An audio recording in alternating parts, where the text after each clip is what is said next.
The biggest challenge with cold cases is finding out who people really were back then. James Cormack is a detective from Brisbane, and he has an assignment in Ashford, a small town in Queensland, where a girl was murdered, Isabel Baker. And he has a lot of trouble gaining the trust of the local community. Big hero from Brisbane. You know who might have done it? Cormack is very charismatic, it's fun, but he can be very intense. He's got a lot of anger issues and a lot of childhood issues, and hopefully he's a very deep character. They say that darkness gives birth to monsters. Turn on the light, and they're gone. Cormack's approach to policing is a little unique, I think. He's a cold case detective, and because all the cases are obviously from the past, it's very difficult to get the truth out of people. So one of his main objectives is to make people trust him. And in some situations, obviously, people are very pained, and it's hard to get them to open up when all Cormack is trying to do is to help them. A lot of time has passed. People's memories, they fade.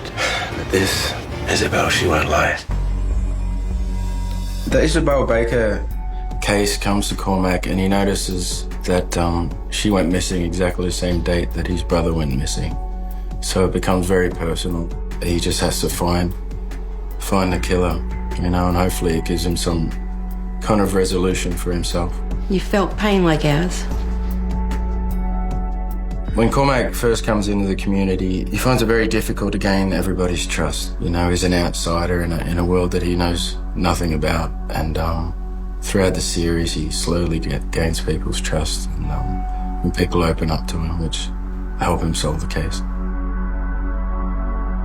Cormack meets Hazel, the sister of Isabel, who was murdered, and he feels that he's in to the local community, and they start working together, and slowly he gains her trust, and vice versa. She's integral to solving the case.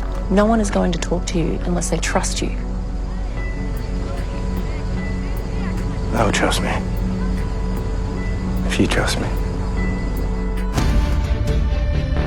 Throughout the series, everybody faces a bit of danger because there's obviously a killer in town who's still around, and there's always that fear that he would do anything to cover up the crime.